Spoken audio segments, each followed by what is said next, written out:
Hello, hello. Well, today we're going to continue our series on character strengths.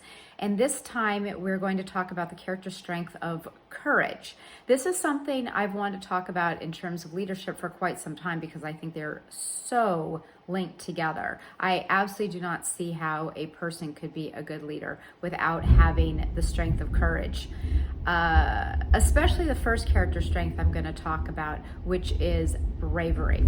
So I'll read to you. Bravery is the ability to do what needs to be done despite fear. This view of bravery allows the strength to be applied beyond the domain of battle to saying or doing the unpopular but correct thing, to facing a terminal illness with equanimity, and to resisting peer pressure regarding a morally questionable shortcut. I think you can appreciate that when we have difficult conversations, when we speak up at a company because we think it's not the right thing, the choice that's being made, or we could see a way that it could be better, those are ways that we display bravery. To me, they're very important. I said in a couple videos ago that to stay in your lane is a ridiculous saying unless you understand that your lane is the entire company. You're there for the company. The same is true also for yourself. I mean, obviously you don't have to be in it for the company. That's your choice to make. But if you speak up and have bravery, you probably will speak up at the company. You'll probably also speak up when there's other social justice issues. You'll speak up in a lot of places where you don't see things going the way that you think is appropriate. But also speaking up for yourself, staying in your own lane, protecting yourself, knowing your boundaries is also a way of showing yourself bravery. And sometimes people don't feel okay expressing bravery outside of themselves because they don't express it into themselves yet either. Now, of course, they probably then don't have the character strength of bravery that we're talking about here. We can help them, but that's what it is here. And I absolutely love the idea of bravery. So I think I spoke last time also that each of these character strengths were done by factor analysis, but they also had to meet certain criteria. And one of them is, do they have an opposite that is negative? If they have an opposite that is not negative, they weren't sure they could call the positive version strength if there was no negative, right? So the opposite of bravery or valor is cowardice or spinelessness. I don't think we ever say spinelessness, but this is a really interesting one. I see this a lot in the business world because there is so much perfectionism.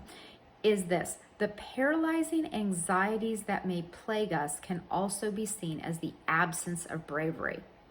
What a fascinating look at having anxieties, right? That if we are allowing paralysis by analysis because our anxiety is too great to release our product, or we don't speak up because we're so anxious what people will think of us, we are not displaying bravery. This next character strength that's part of courage is when you're absolutely going to see is applicable in the workplace and actually very promotable, and that is persistence. Probably don't need to define it, but I will do so to keep the way we've been going.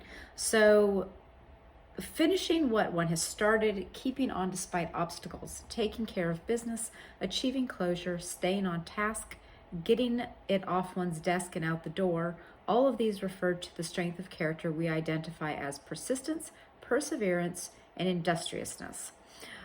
Obviously, you can see that, like I said, these are pretty promotable character strengths because someone who sticks with a project is going to finish it, is going to make sure the follow-up tasks are done, has probably followed the process correctly, all very important things. I actually said that all of these character strengths seem promotable to me, but there could be this one always seems to be, I think, but there could be a caveat with bravery. In the last video, I talked about the character strength or the virtue of justice. If you are in a workplace that you feel that justice is not a virtue of that organization, and you're high in bravery and the ability and willingness to speak out about what you think is unjust, then you're probably not a culture fit. And in that case, this one about speaking out bravery would not be a promotable thing in that instance. The next one is integrity, which is just an absolute personal favorite of mine. It says it includes truthfulness, but also about taking responsibility for how one feels and what one does. It includes the genuine presentation of oneself to others, what might be termed authenticity, as well as the internal sense that one is a morally coherent being, what we might term integrity.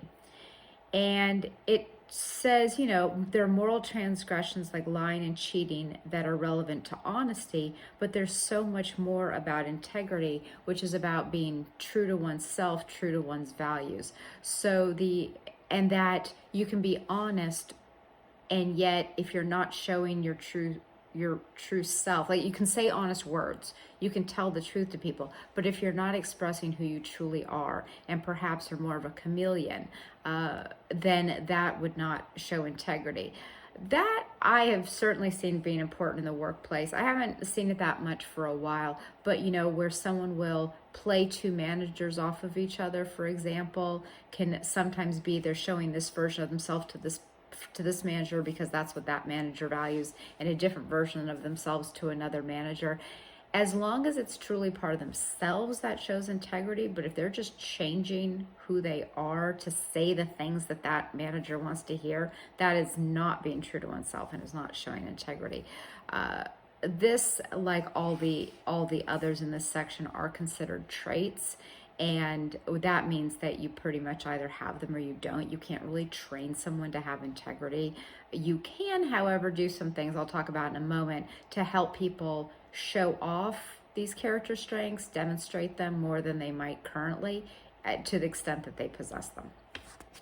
The last one in this section is vitality, which is a fun one. I don't know that this makes a person more promotable or not. I think it would edge them ahead in some situations, but it certainly makes a person someone you want to work with, and really helps with trust in a lot of ways, and inspiration, and going to last week's about leadership and being inspirational, a transformational leader. So this one, vitality, refers to feeling alive, being full of zest, and displaying enthusiasm for all activities. It talks really about bringing something fulfilling to activities, like this sense that something is worth pursuing. And that, as you can imagine, inspires people. So this sense of vitality is one you know when it's missing. So imagine two candidates are equally, or imagine you are going up for a promotion and you are pretty much equally qualified as a couple of their people, but you have other character strengths and you're not sure which one might be more helpful in the job or not. But then when it comes to vitality, I think you can appreciate that. I think a lot of times vitality might come to be seen as the higher thing, because here are the opposites of vitality: sluggish, depressed, subdued, dull, jaded, listless, limp, lethargic, lifeless. It's hard to be, you can be promoted with a lack of zest, or a lack of vitality, but leadership is going to be a bit elusive, I would think, because of the importance of charisma in leadership and the ability to inspire others.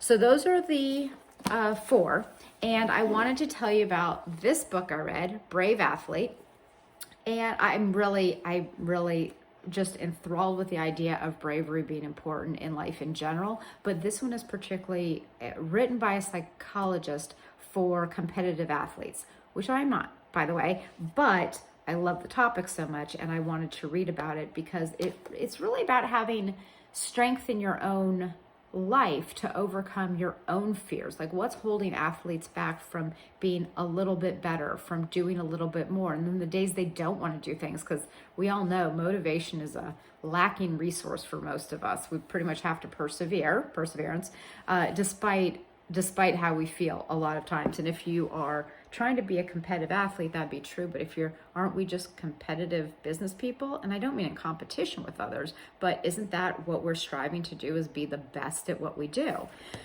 So anyway, it's a great book because it as long as you can abstract and extrapolate to other domains, your own personal life or business. So here's why I want to talk about this book briefly, is not because it has the word bravery in it, but because we can help people who work with us express some of their character strengths a little bit better if we see the value of building them up as humans. And so there is a business case for building up the people you work with as humans, and it is a leadership role, but we'll talk about it in terms of this, self-confidence.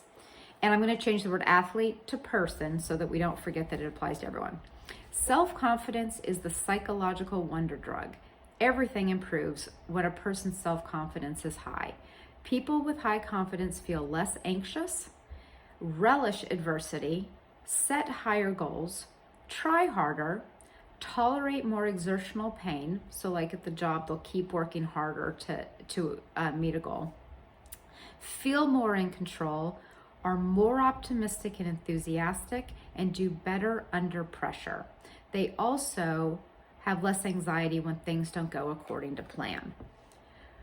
Well, that sounds tremendous. I mean, I completely want to work with that person, don't you? So what the psychologist author is saying is that you can help people show their character strengths that we've just been talking about by helping them build their confidence. Now, that doesn't mean you're their therapist. You don't have to be their mentor. You don't have to be their friend, but it's easy to give people positive, specific feedback for what they do well to help build their self-confidence and focus on what they do well, even if you have to talk to them about seizing opportunities to improve something else. Help them feel self-confident. You're building up their character strengths in general.